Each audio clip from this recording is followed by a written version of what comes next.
সুপ্রিয় দর্শক শ্রোতা, আসসালামু আলাইকুম। কেমন আছেন? এআর ডিজাইন অ্যান্ড প্ল্যানিং কনসালটেন্টের পক্ষ থেকে সবাইকে স্বাগতম। আপনারা দেখতে পাচ্ছেন আমাদের একটি ৫ তলা একটি আবাসিক ভবনের কাজ চলমান রয়েছে। এখানে আপনারা দেখতে পাচ্ছেন, এখানে আমাদের টোটাল এটি ১৯০০ স্কয়ার ফিটের ভবন রয়েছে, যার ১২০০ স্কয়ার ফিট সামনের যে অংশটি, সেই অংশটি কাজ আমরা ৬ মাস আগে শেষ করে নিয়েছি। তারপর পরবর্তী কাজ আমরা স্টার্ট করেছি। এটি দেখতে পাচ্ছেন, যেহেতু আমাদের কমার্শিয়াল স্পেস, এই জন্যই এই ফার্স্টে যে অংশটি, এটি আমাদের একটি সুপার শপ করা হয়েছে। আর পিছনের যে অংশটা এখন দেখতেছেন যে কাজ করতেছি, এটা আমাদের পার্কিং এরিয়া হবে। আমাদের অপোজিট সাইডে, ওই সাইডে আমার একটা রোড রয়েছে, বাউন্ডারি ওয়াল, ওইদিকে কারেন্ট রোড, এই দিকেই পার্কিং এ প্রবেশ করবে।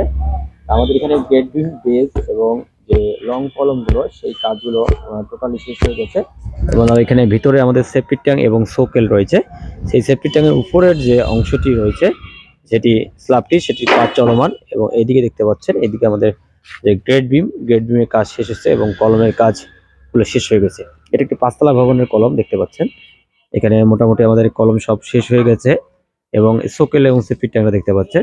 সেই সেফটি ট্যাঙ্কের উপরের যে আমরা কাস্টিং করবো ৬ ইঞ্চি, সেই কাস্টিং এর যে অংশটি, সেটি এখন মোটামুটি শাটারিং করা হচ্ছে এবং অপর পাশে যে সোকেল করা হয়েছে দেখতে পাচ্ছেন, ৪ কলমের মাঝখানেই সোকেলটা করা হয়েছে। আর এটা আমাদের পুরোটাই হলো পার্কিং এরিয়া। গ্রাউন্ড ফ্লোরে আমাদের পুরোটাই পার্কিং এরিয়া করা আছে এবং সিঁড়িঘর দেখতে পাচ্ছেন, এটি সিঁড়িঘর। এবং উপরে গিয়েই আমাদের টোটাল ২ ইউনিট করে করা আছে। এই হলো বিষয়টি। আমাদের কুড়িগ্রাম জেলায় এটা হচ্ছে মামুন প্যালেস। আমাদের পরবর্তী যে আপডেট হবে, সেটা ইনশাল্লাহ আপনাদেরকে সবাইকে জানাই দেবো। আপনারা যারা ডিজাইন প্ল্যান নিয়ে ভাবতেছেন, অবশ্যই আমাদের সাথে যোগাযোগ করতে পারেন। ভালো থাকবেন। আসসালামু আলাইকুম।